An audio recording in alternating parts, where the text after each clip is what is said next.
Rosario Garrido, ella productora de esta exposición y además es la gestora cultural del Hogar de Cristo. Perfecto. Te fijas que así son estas cosas. Un gran silencio que... Bueno, a ver, estos son una serie de instalaciones que reflexionan sobre nuestro territorio, ¿no? Y participan 6 artistas. Además de Ignacio Gumucio está, por supuesto, Claudio Correa, Antonio Becerro, Alejandro Quiroga, el Canoa Quiroga, Bernardo Yarzún y solo una mujer, Alejandra Prieto.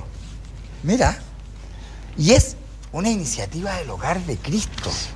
Y ahí quedé pedaleando sin cadena. Por favor, explíqueme, doña Rosario, para después meternos en profundidades con don Ignacio Gumucio respecto de su trabajo, su obra, en fin, y justamente el trabajo que él presenta en esta exposición. Pero explícame, por favor, el contexto. Yo no sabía, y lo digo con todas sus letras, no tenía idea que el Hogar de Cristo estaba metido en el tema. El Hogar de Cristo siempre ha estado, bueno, cuando se articula lo social, también se articula lo cultural, y lo cultural siempre ha estado. De hecho, Sergio Larraín con el padre Hurtado sacó fotos en el río Mapocho a los niños, y nosotros hemos activado un poco eso hace rato, hace como 3 o 4 años, y junto con todos los trabajos de desarrollo social, también intentamos, a través de la cultura, poder llegar a la gente con acciones o actividades que de alguna manera entran y conversan con la gente de otra manera, que no es solo en la calle a través de la publicidad y la comunicación, sino que a través de cosas concretas que de alguna manera se acercan a la gente en otro formato, en otro soporte. Como por ejemplo el año pasado que inventamos una cosa que este año es la segunda versión, que se llama País Poniente, que es un poco este país poniente que está como arrinconado un poco en la ciudad, específicamente en Santiago, que es cada vez que vamos al poniente, donde están las cosas como más oscuras, más difíciles, que queremos como mantener en tiniebla, y que de hecho las autopistas van, cuando van al poniente van para abajo, y cuando van al oriente y hacia el sol van al oriente. Y nosotros inventamos País Poniente, que es un concepto que nos parece que es interesante porque habla sobre la pobreza, y el año pasado invitamos a 6 mujeres fotógrafas jóvenes a la primera versión de País Poniente, y este es el segundo año que invitamos a 6 artistas ya visuales a trabajar sobre temas de pobreza. Ya. Ahora, y perdona, te quiero hacer una pregunta bien puntiaguda al tiro, sí, digamos, sí, pero si estamos hablando del Hogar de Cristo, ¿qué se hace con los artistas que han sido de alguna manera siempre un poco insurrectos? ¿Ah? ¿Cómo se hace control? Porque me parece que el valor del arte ha sido siempre justamente su independencia. Sí. Y cuando aparece un arte con cierta vínculo, digamos, porque no creo que, no sé, por ejemplo, a Dávila, ¿qué habrían hecho con Dávila? Lo hubiéramos invitado igual. Igual, ya. Y lo mismo que ayer, o sea, nosotros en ningún momento cuando invitamos, bueno, Hogar de Cristo hace mucho rato está hablando con la gente diciéndole involúcrate, enójate, no puede ser que... ¿Pero el Hogar de Cristo es de la Iglesia Católica? No. Hogar de Cristo es, no. Es de todos los chilenos. No, sí, de verdad, pero atraviesa todo.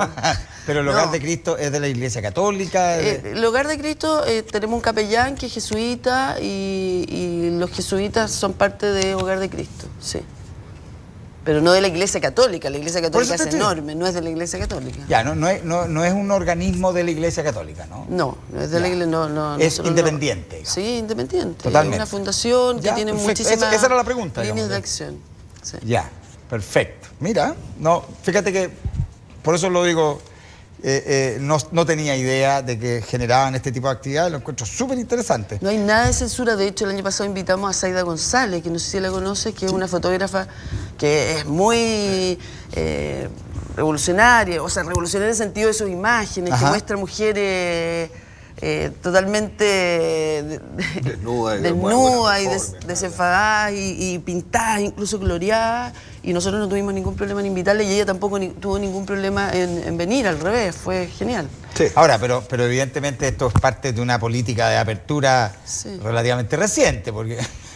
Bueno, mi experiencia con esta exposición es que al revés, o sea, ya, más bien nos alionaron para nunca hubo ninguna revisión del material. Censura del material. Y más bien lo que se planteó siempre, los textos que nos enviaron y la invitación, más bien planteaba la idea de crear una relación con los lugares que fuera una relación activa, sino conflictiva con los lugares. Perfecto. De hecho, o sea, de activación, sí, provocadora, digamos. De hecho, el planteamiento desde el comienzo tenía que ver con esta itinerancia, una itinerancia que no es solamente un movimiento para llegar a más público, sino que es una itinerancia intencionada, que tiene que ver con el carácter de polaridades que existe en la ciudad. Es decir, partimos en La Perrera, que es una zona cerca del Puente Bulnes, que es una zona... El Parque Los Reyes. Parque Los Reyes, que es una zona popular, digamos. Y ahora estamos en Vitacura, en el edificio Alonso, y en los dos casos también la pregunta desde el comienzo en la invitación era ¿cómo pueden ustedes plantear algo que ponga en relieve este contraste? Digamos, nunca se nos pidió que minimizáramos este asunto. Perfecto. Esta exposición se llama Chile, Isla Flaca. Sí.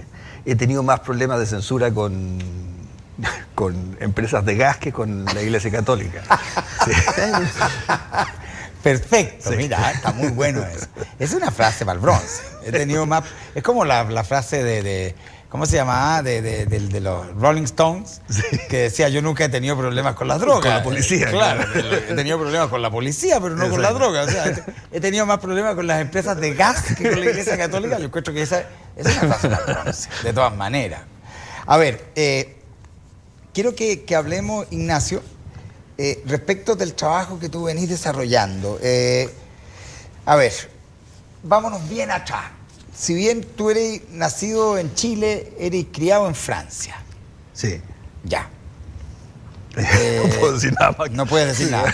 Ya, perfecto. ¿Para ti te parece razonablemente normal que una persona se críe en Francia? Digamos? Sí, Perfecto. Es que el eso óptimo, es muy razonable. Digamos. Todos deberían de hacerlo. Ahora, pero ¿hasta qué edad viviste en Francia? Hasta los 13 años. Bueno, mis padres fueron exiliados y yo nací muy cerca del golpe, tenía 2 años. Entonces, claro, me tocó prácticamente toda la infancia en Francia.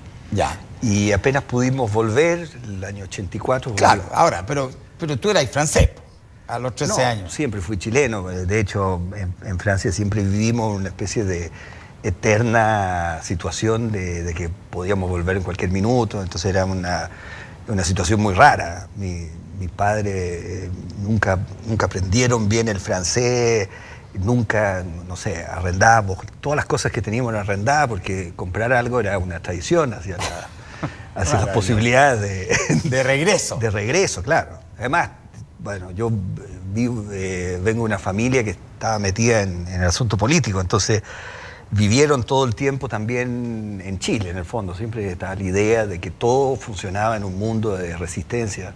Yo creo que he visto más banderas de Chile cuando vivía en Francia que en Chile, ¿no? Perfecto. Ahora, y estando en Francia,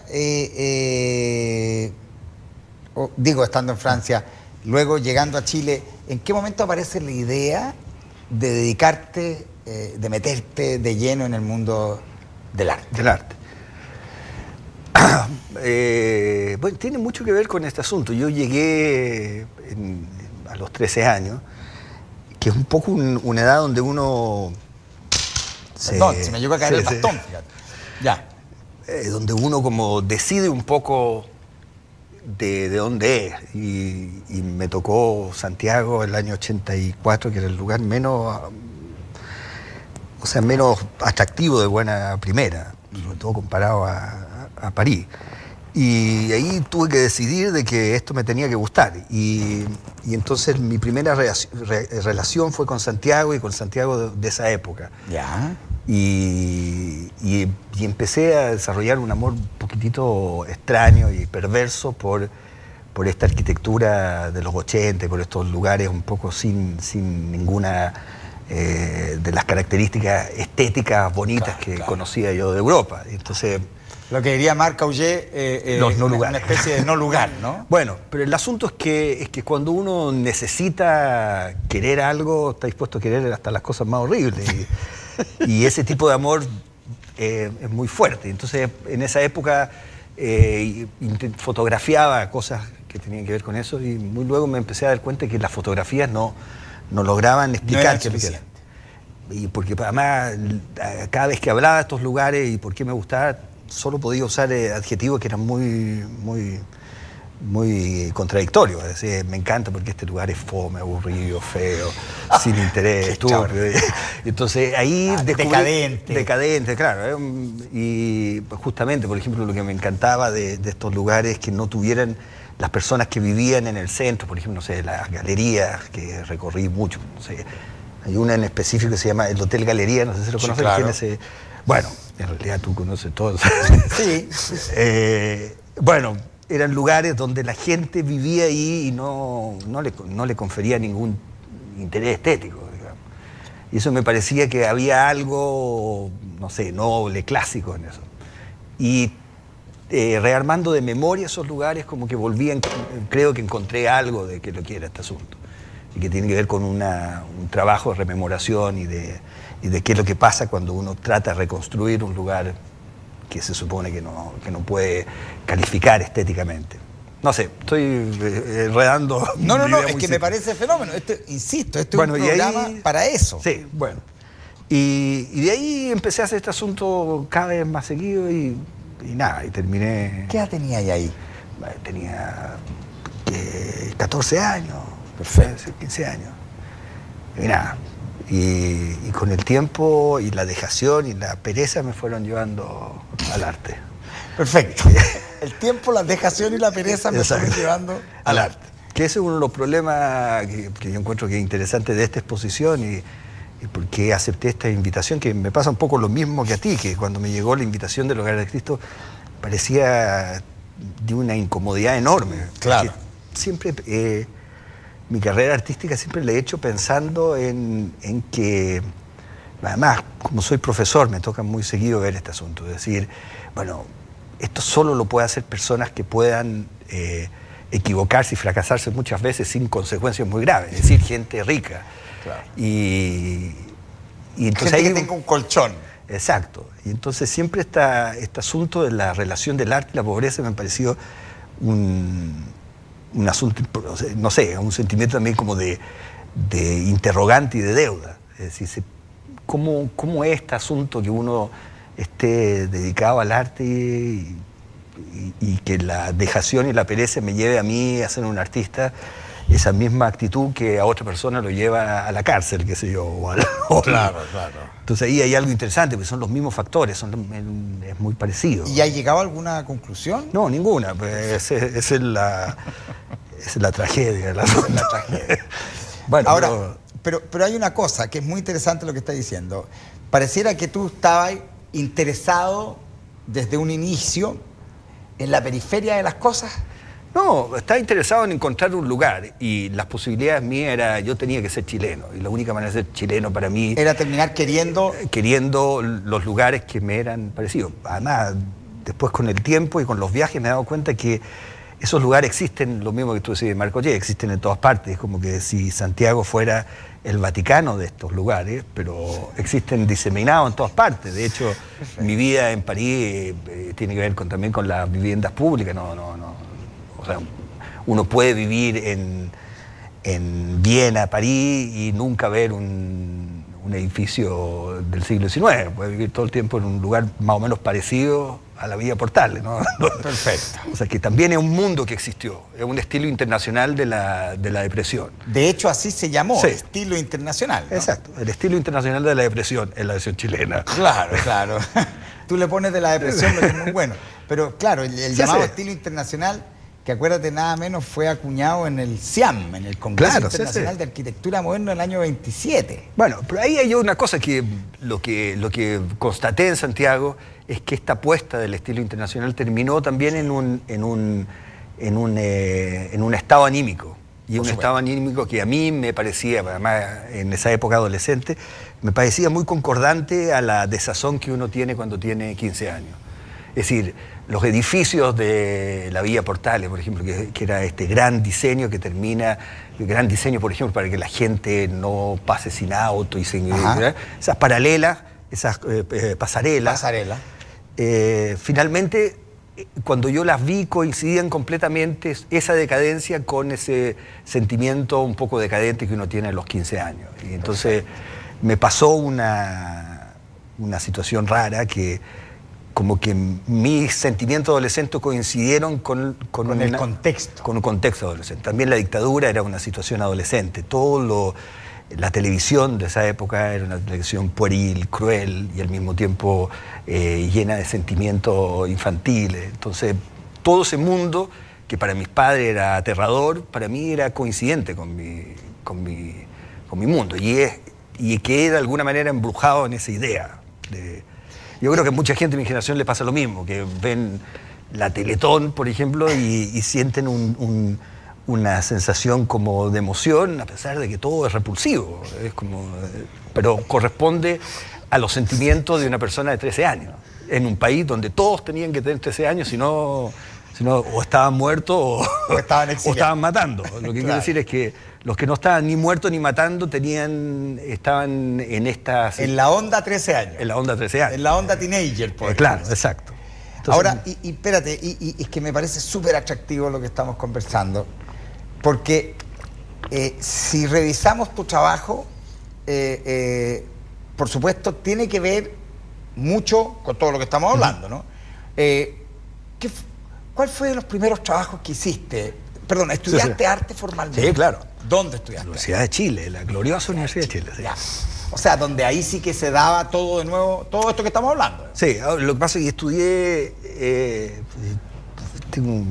en esa época todavía, tengo un carácter muy, ¿cómo se llama? Muy tímido. Entonces, en vez de estudiar pintura, que es lo que me interesaba, estudié grabado. Entonces estuve un poco fuera de los profesores que después conocí mucho después, que fueron importantes, ya más viejos, pero estuve muy encerrado en el mundo técnico del grabado. Perfecto.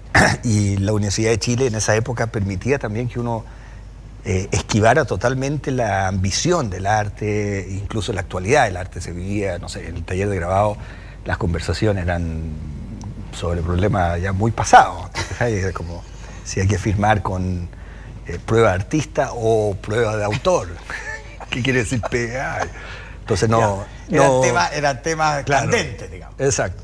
Entonces, de alguna manera, mi educación artística no tenía que ver con la inscripción en una carrera, y en esa época la Universidad de Chile no servía para eso.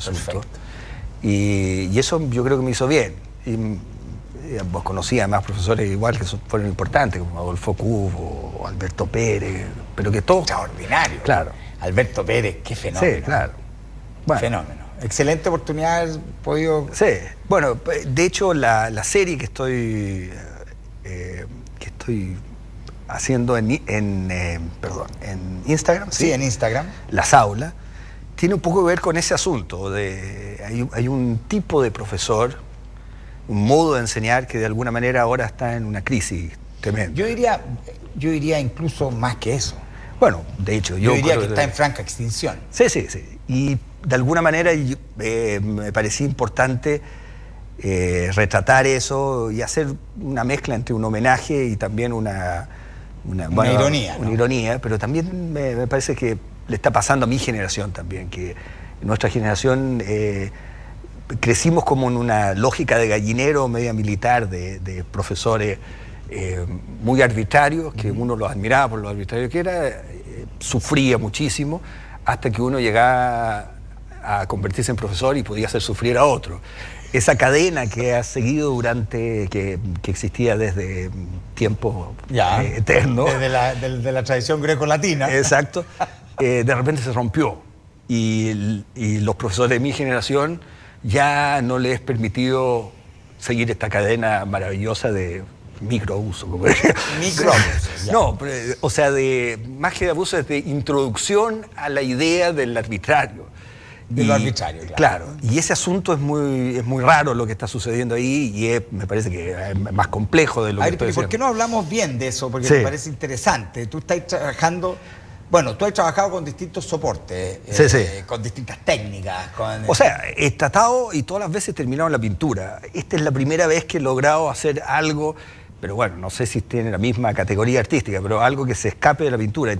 Por mí habría ¿Pero y cómo le llamaríamos a esto? ¿Fotografía? No, ¿Registro? no, estos son videos, es una Por eso serie digo, de ficción. registro. Sí. Perfecto, ya. Una película, digamos. Una micropelícula. Sí, exacto. ¿Cómo le llamamos, ya? Una serie. Una serie, ya. Exacto. ¿Y se llama la serie? Se llama Las Aulas. Las Ustedes Aulas. La pueden ver, es @lasaulas, todo junto, en Instagram. Claro. Y ahí vamos en la tercera temporada. O sea, vamos En la bien. tercera temporada Son de 1 minuto cada uno los... Pero tercera temporada, ¿te refieres tú? ¿Cuánto dura una temporada? Son 12 capítulos, cada uno de 1 minuto. O sea, son 24 minutos, pero parece una eternidad. Perfecto. ¿Y esto cómo surge? ¿Cómo surge? Por favor, quiero desarrollarlo porque me parece súper atractivo. Yo sé que surge con... deberíamos hablar del trabajo que vaya a entregar en Chile Isla Flaca. Bueno, pero no, tenemos lo que tú tiempo. quieras. Ya. Tenemos mucho tiempo. No puedo venir todos los días. No, imagínate que nos queda más de la mitad del programa todavía. Fantástico.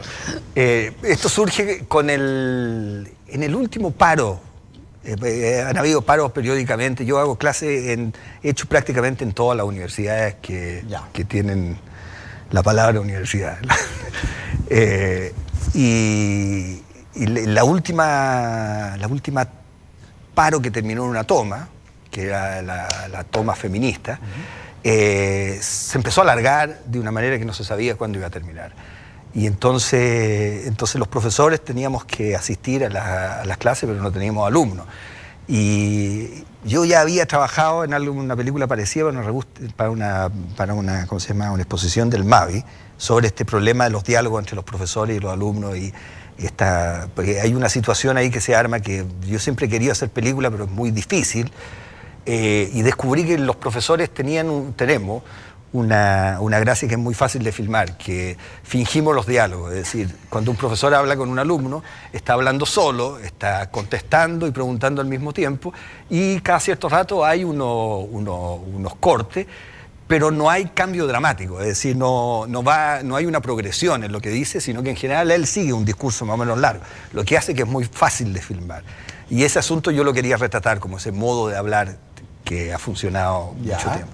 Bueno, y esa toma empezó a alargarse y entonces había muchos profesores que estaban no haciendo nada y se me ocurrió hacer algunas tomas de escenas fingidas sobre este asunto de la imposibilidad de hacer clase. Y ahí hice el primero, que está en el capítulo 6 de la primera temporada, que es un profesor que trata de hacer clase y los alumnos no entran a su sala. Son esas salas con vidrio como las que tenemos aquí exacto, en el campus creativo. Sí. Y lo filman desde fuera. Y entonces el tipo opta por hacer la clase solo, sin nadie. Pero de ahí empezó a armarse el asunto. Pero tenía que ver con este asunto además, otra cosa, que todos los profesores nos juntábamos durante la toma y decíamos, qué fantástico no hacer clase, por fin puedo ir al taller, voy a hacer cosas. Y íntimamente todos estaban aburridísimos porque nadie quiere ir al taller, porque los que somos artistas y profesores, muchas veces nos gusta mucho ser profesor porque la angustia de no tener tanto que hacer en el taller es muy triste. Entonces ahí también había algo que tenía que ver. Es fenomenal las cosas que decís. Lo No, encuentro extraordinario. No, pero esa es una cosa que como que he constatado, que he estado haciendo clases, lo mismo que he estado pintando en el taller, y cada día soy más un profesor y cada vez soy un artista menos artista. Entonces hay algo que tiene que ver un poco con la tristeza de envejecer y volverse cada vez más parecido a un profesor. Ahora, y específicamente, yo sé que si estáis en la tercera temporada, pueden haber 35 temporadas, por ejemplo. Con 8 se armaría el circuito entero. Ya. Pero ¿cuál es? Si yo te preguntara, qué divertido decir si yo te preguntara. Me puede preguntar, sí. Claro, si yo te preguntara. Pero lo que estoy tratando de develar, detrás de esto, por supuesto, hay una crítica profunda a la situación, a la condición del profesor, a la actitud de los alumnos. Todas las anteriores, ninguna de las anteriores. Todas y ninguna, porque no sé si es una crítica un poco desesperada también. Ya. Pero yo no sé si corresponde a una realidad tan objetiva, sino a una situación propia de la edad.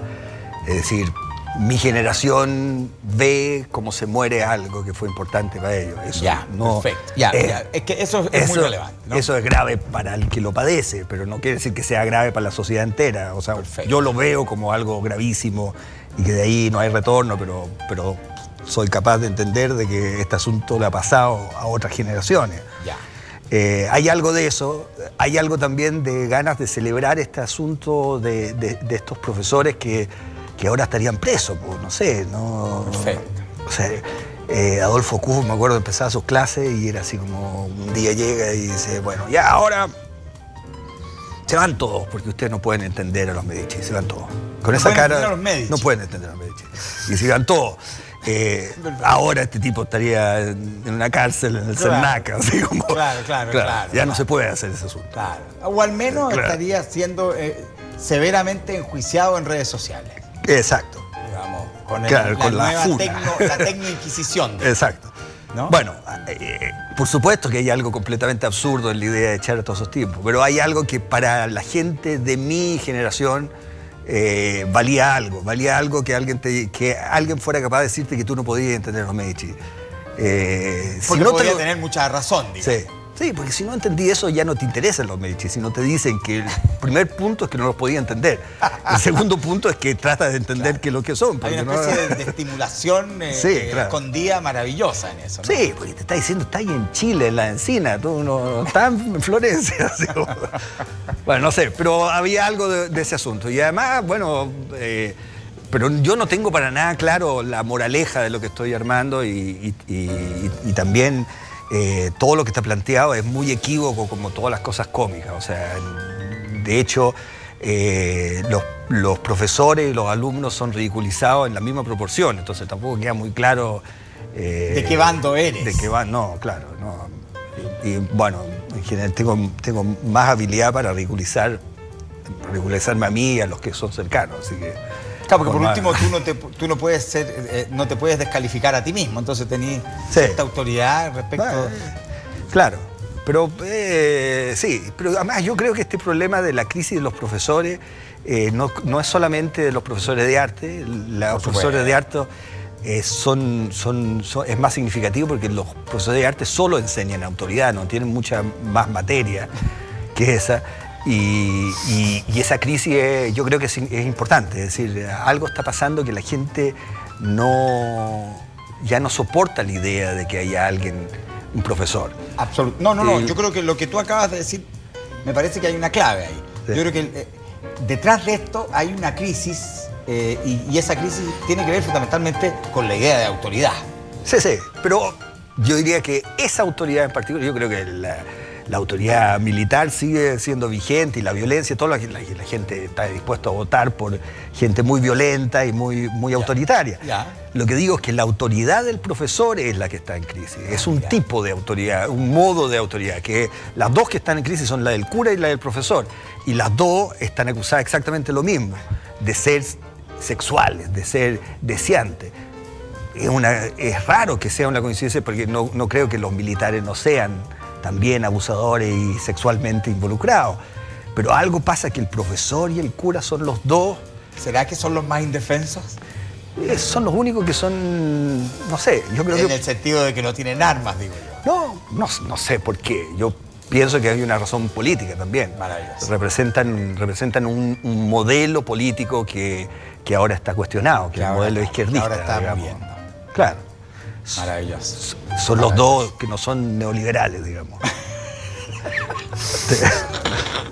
Maravilloso. Estamos conversando con Ignacio Gumucio, artista visual y parte de esta exposición itinerante Chile, Isla Flaca, que estuvo en el Centro Cultural La Perrera y ahora se trasladó a Vitacura, donde estará hasta el domingo 21 de octubre en la Galería Espacio Oriente de Alonso de Córdoba, en un edificio que ustedes dijeron el nombre. Alonso. ¿Alonso se llama? Sí, ya, edificio Alonso, perfecto. En Alonso Córdoba. ¿Y tienen el número de Alonso Córdoba? 3788. ¿Perdón? 3788. 3788. La voz que escucharon es de Rosario Garrido, ¿no? Ella es gestora cultural del Hogar de Cristo y encargada de producir esta exposición. Esta conversación recibe el apoyo de la revista La Panera, Una revista maravillosa de arte y cultura. Muy buena. Que es fenomenal, ¿no? La conocen perfecto. Una revista que está en todas las galerías, está en los centros culturales, es gratuita. Está la edición en papel, en un formato precioso, así tipo interview.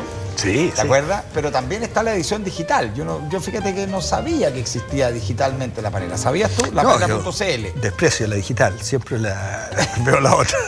Lo que pasa es que lo bueno de la digital es que efectivamente la gente en Lolol, en Traico, digo yo, en Afunalhue, puede conocer La Panera. Sí. Porque si no, en Chile, como tenemos solo una ciudad, Sí. es muy difícil. Entonces, La Panera hace un esfuerzo y llega a todo el mundo para entregar de alguna manera estos elementos clave para entrar al mundo del arte, ¿no? La Panera es arte y cultura. Y por supuesto el campus creativo de la Universidad Andrés Bello.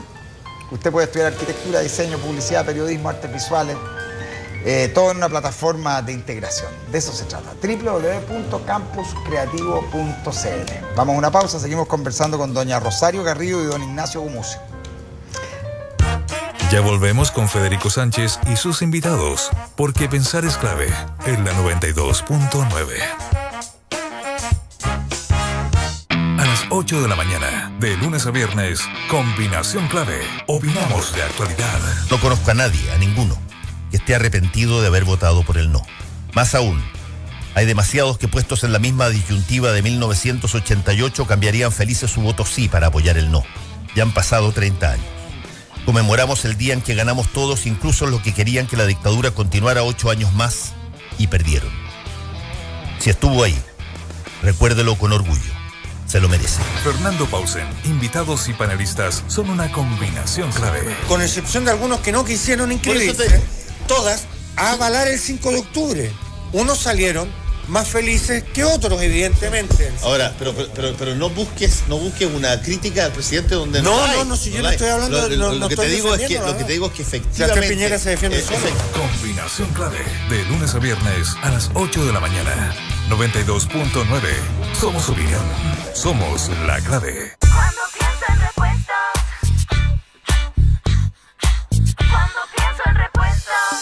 Cuando pienso en repuestos, pienso en Autoplanet. Oh, cuando pienso en repuestos, pienso en Autoplanet. Oh, cuando pienso en repuestos, pienso en Autoplanet. Cuando pienso en repuestos. No te resistas. Cuando pienso en repuestos, pienso en Autoplanet. Más información en www.autoplanet.cl. La Panera, revista mensual de arte y cultura. Una ventana para descubrir las vanguardias de pintura, artes visuales, cine, música, teatro, danza, arquitectura, moda y literatura. El pan que cada día nos inspira para ser personas más felices está en La Panera. La edición impresa es un regalo. Retírala en los principales centros culturales del país. Sigue su huella en lapanera.cl y redes sociales. La Panera es arte y cultura. Una manera diferente de conocer a interesantes invitados. Pensar es clave en la 92.9.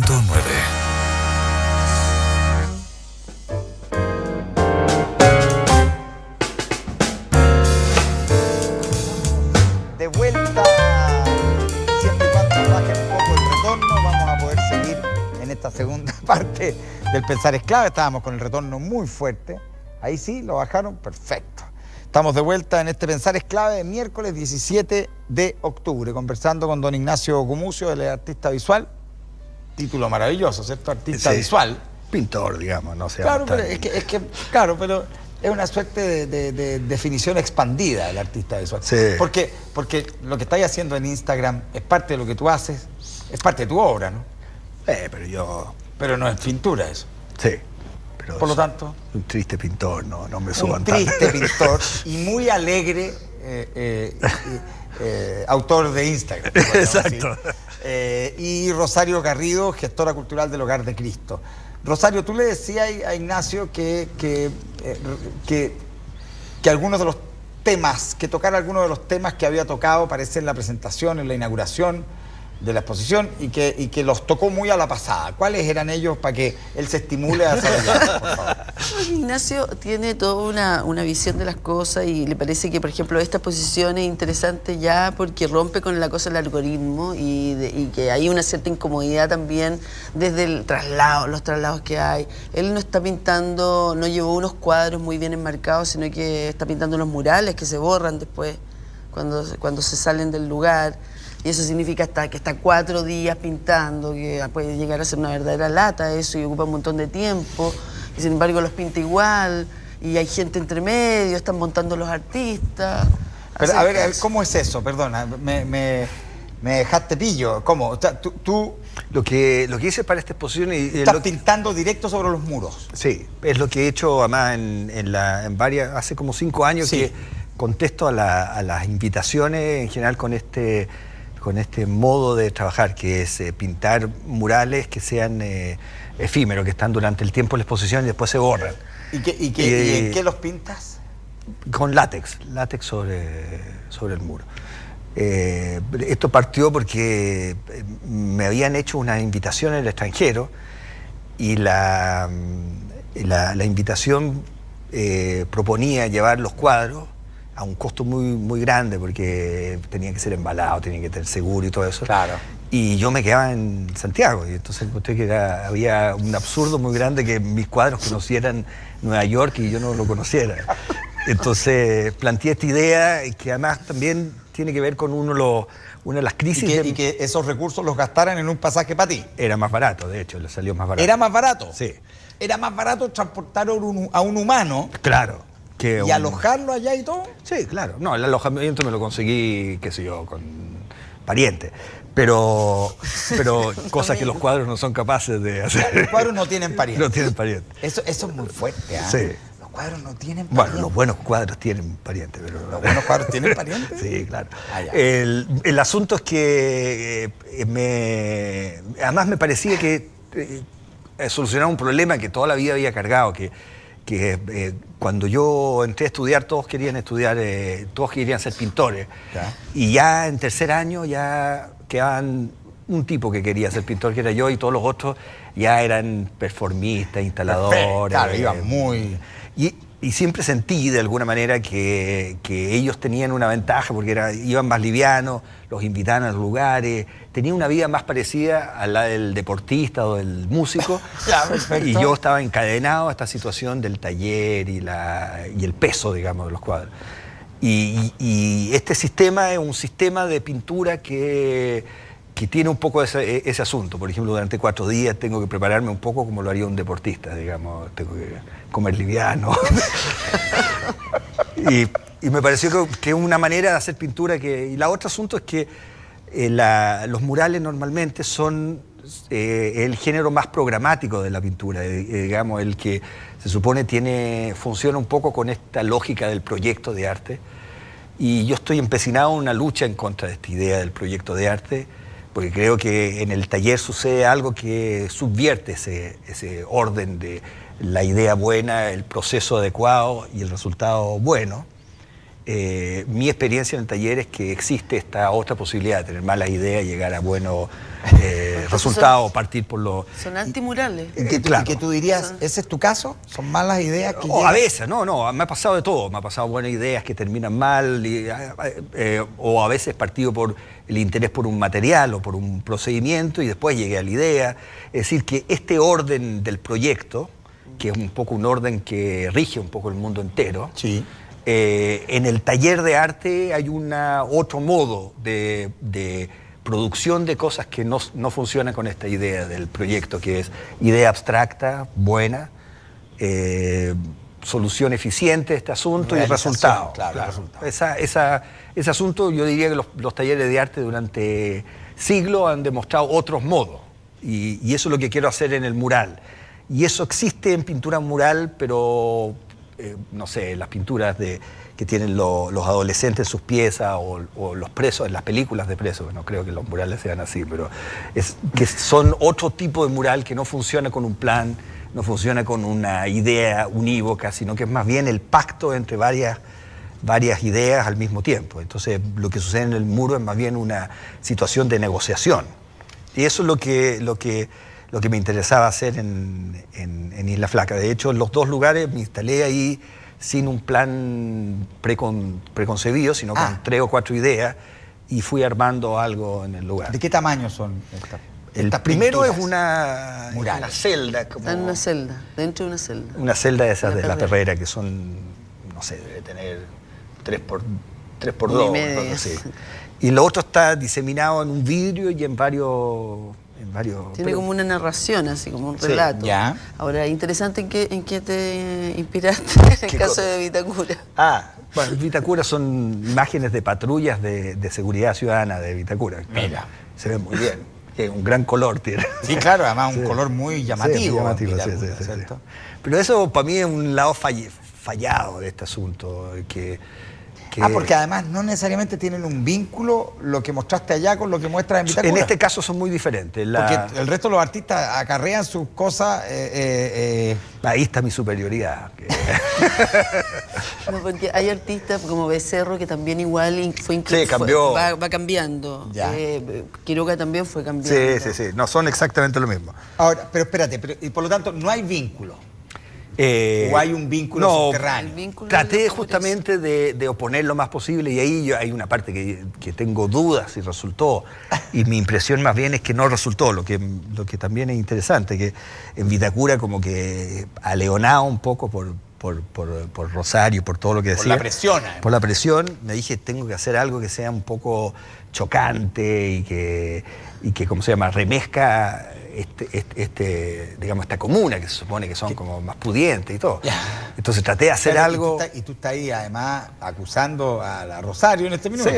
Rosario Garrido de haberte alionado. Sí, me dijo, no, tiene que quedar la caga. Y hice una cuestión que me parecía que era muy antipático, y finalmente lo que resultó fue completamente anodino. Lo que no sé si es tan malo, es más bien una buena lección para darse cuenta que cuando uno cree que... Claro, es que eso es muy bonito, cuando uno cae en la cuenta que no toda la gente mala produce o hace cosas malas. No, y sobre todo que el dedo apuntador normalmente es más chico de lo que uno piensa. A mí esa es la experiencia que me ha dado la pintura, y es algo que me gusta de mi experiencia con el arte, es que cuando el arte se pone en el papel del juez, normalmente termina en el papel del acusado. Es decir, que es un tribunal muy mal armado. Entonces, todas las veces que he tratado de hacer obras, de alguna manera poniéndome yo en una situación de predicador, digamos, de justiciero, se me ha devuelto, y me pasó ahora con Vitacura, que yo venía con la idea de les voy a enrostrar cómo son de asqueroso y lo lejos que están de la conciencia social, y finalmente lo que queda son un mural de muy bonitos colores, al revés, está como a favor de la seguridad ciudadana. Perfecto. O sea que no me salió. No sería raro que de aquí, digamos, un tiempo terminara de alcalde. Exacto. Por ejemplo. No, o de seguridad ciudadana, ni siquiera... A cargo de seguridad ciudadana. Haciendo murales para los autos. Para los autos, qué maravilla. Sí. Pero a mí ese es un asunto que me gusta del arte, que los discursos fallan en su intención. Ahora, pero Ignacio, hay una cosa, estamos conversando con Ignacio Gumucio, artista visual, y parte de esta exposición, Chile, Isla Flaca, una exposición itinerante, que después de Vitacura me tienen que decir para dónde se van, o ahí muere la itinerancia. No, nos vamos en enero a Estación Central, a la municipalidad. Perfecto. Van y vuelven. Sí. Okay. Ahora, una pregunta, Ignacio, artista visual, ¿sí? Tú me estás diciendo que haces clases, y que por supuesto asumo que hacer clases también tiene que ver con, efectivamente, generar los recursos suficientes como para seguir viviendo, ¿no? Porque tu obra no se puede vender. Bueno, hago también pintura tradicional, podríamos decir. Pero justamente... Pero tú siempre has trabajado con materiales curiosos. Sí. Yo me acuerdo de haber visto cosas puede haber sido en alfombra. En alfombra o en cartón. Todo. Con esmalte, con óleo, con... Bueno, no con óleo del pintor, sino que con óleo sintético. Siempre, o sea, para mí siempre fue claro que la pintura no me iba a dar para vivir, de alguna manera la Universidad de Chile, que me formó también, nunca existía la idea de la expectativa de hacerse rico con este asunto. Ya. La última generación que había logrado algo era la de Bororo y Mayor, y de alguna manera uno sabía que era un asunto difícil de imitar. Entonces, para mí la idea de pintar y generar plata eran dos cosas que fueron siempre separadas, y hacer clase, o sea, me costó muchísimo llegar a este nivel de cercanía entre lo que hago para vivir y lo que... Pero cada día más... Y lo que vivo para hacer. Exacto, pero cada día más me está pasando que los problemas artísticos los estoy viviendo más en la sala de clase, y se me ha convertido en un asunto, digamos, siento más intensidad artística. Más intensidad creativa. Sí, en el asunto de las clases que en el taller. Porque, wow. Sí, porque ya mi comprensión del arte también ha ido evolucionando hacia este asunto. Creo que el arte tiene mucho que ver con este problema didáctico. Pero tú estás diciendo también un asunto performático. No, bueno, no, ojalá no, porque sería un poco patético. Pero ¿por qué no, digamos? Porque tú me estás diciendo que estás valorando, de alguna manera, esta puesta en escena de una serie de contenidos durante las clases, digamos. O sea, yo creo que se juega muchas de las cosas de mi vida artística se están jugando en ese otro terreno. De hecho, leo por hacer clases, no leo por estar en el taller, digamos. Perfecto. He sabido, y hay muchos... La mayoría de los conflictos como conceptuales de asuntos de arte tienen que ver con cosas que me han pasado en la sala, con ejercicio. Entonces, ya esta como separación que alguna vez, que siempre te plantean esta idea como que existe, tú eres un artista y de alguna manera un asunto un poco de frustraciones que tenéis que trabajar en este asunto, ya no me ocurre. Al revés, estoy cada día más contento con las clases. Lo digo además porque trabajo en el campo creativo. Tengo razón. Estás haciendo lobby de alguna manera, lógico. Y son maravillosas mis clases y me encantan.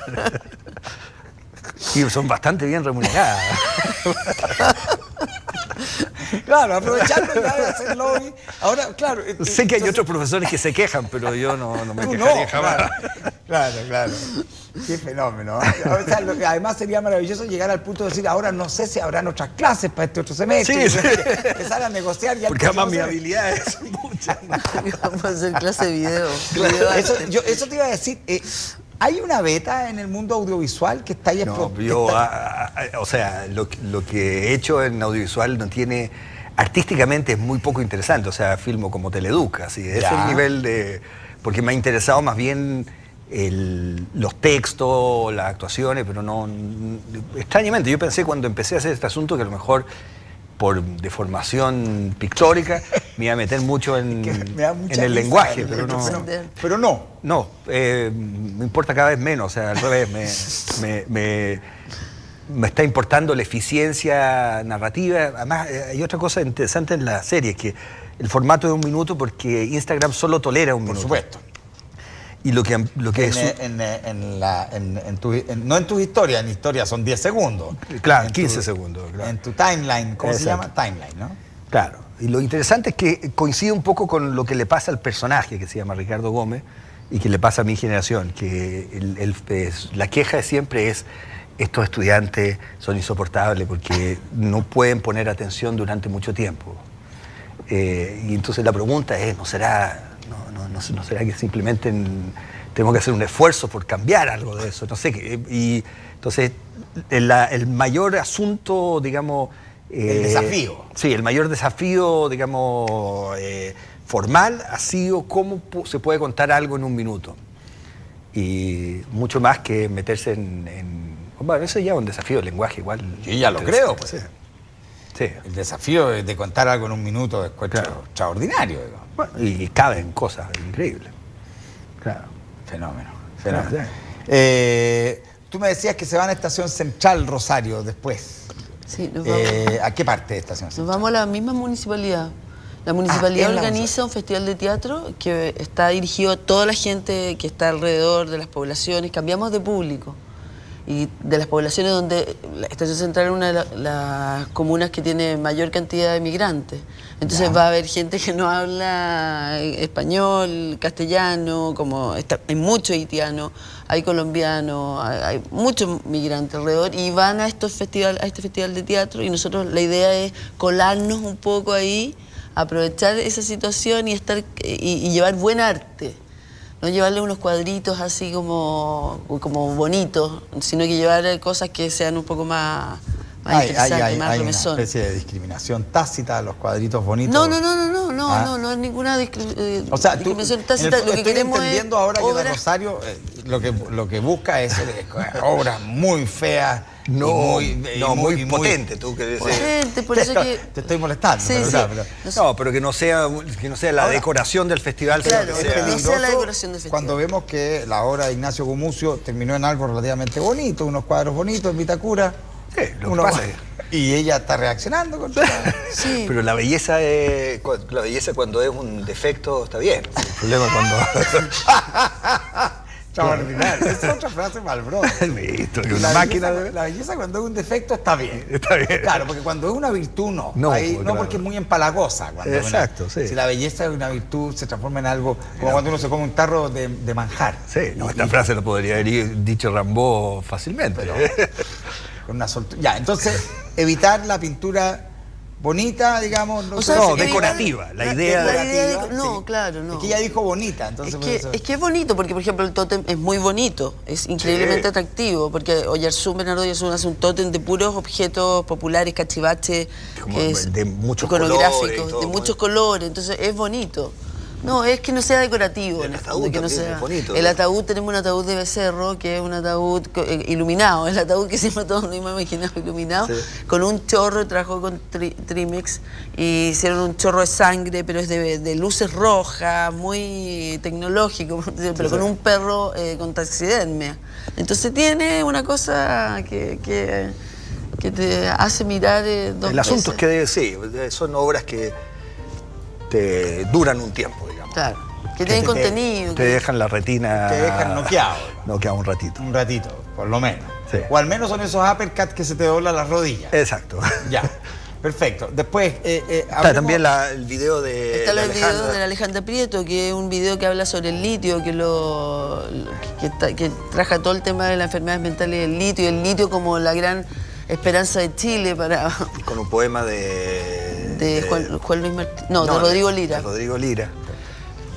A ver, y está también Alejandro Quiroga. Alejandro Quiroga, que ve todo el tema de ecología social y trabaja todo el tema de los paisajes secundarios, que es un poco también, como ver lo secundario, las cosas que tú estabas hablando al principio, que es como mirar justamente ese lugar precioso, pero que tiene una antena, o que torre de alta tensión. Una torre de alta tensión, alguna cosa intervenida que tiene que ver con el libre mercado, con el mundo... Y está lo de Claudio Correa también. Claudio Correa, los billetes picados. Trabaja con unos collages. Hay un porcentaje del billete que se puede manipular sin que pierda el valor, ¿no? Entonces él trabaja con composiciones a partir de estos recortes de billetes. Muy bonito. Qué interesante. Es una nómina increíble. Todos tocan temas que tienen que ver con la riqueza y con la pobreza, con todos los tópicos, pero mirado como de un punto de vista... De hecho, la razón por la que estoy acá es porque la mayoría están en el extranjero. Yo sería el artista, no el mejor, pero el más accesible, digamos.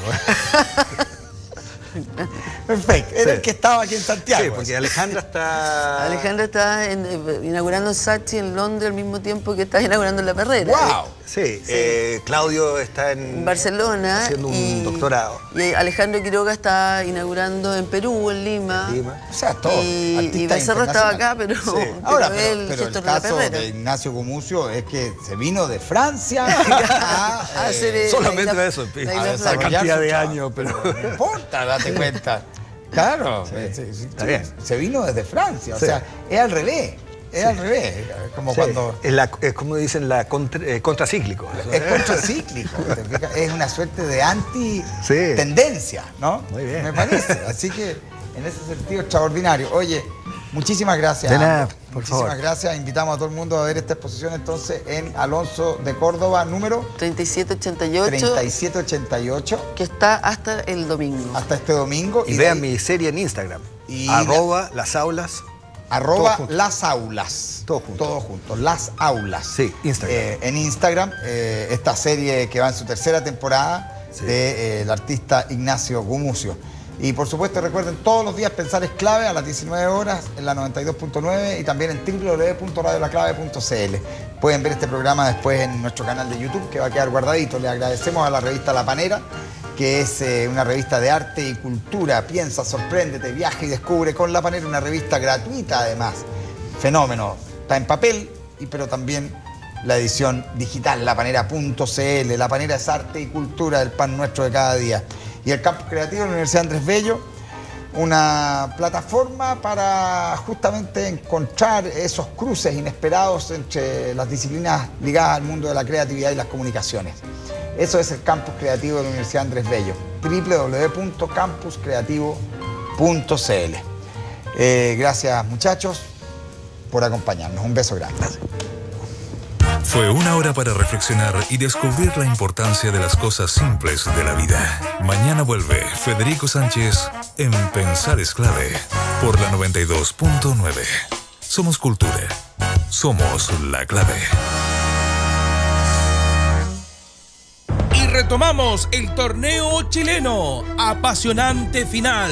Luego de los partidos de La Roja, volvemos a nuestro fútbol querido. El día sábado estaremos desde el Estadio Parque El Teniente de Rancagua con el O'Higgins de Marco Antonio Figueroa, el fantasma que acecha a Colo-Colo. Sí, señor, desde las 12 del día, O'Higgins Colo-Colo. Y por la noche, el partido de la fecha. Desde San Carlos de Apoquindo, el 1 y el 2, el 2 y el 1, el líder y el sublíder, Universidad Católica frente a la Universidad de Concepción, y serán transmisiones del cónclave deportivo de tu radio La Clave. Y el día domingo, desde el Estadio Nacional, cerramos la jornada con la alicaída Universidad de Chile, que quiere reverdecer laureles frente a Everton de Viña del Mar. 20 horas en el Nacional, Universidad de Chile, Everton, y todo el fútbol chileno y el mundo al estilo cónclave deportivo de tu radio.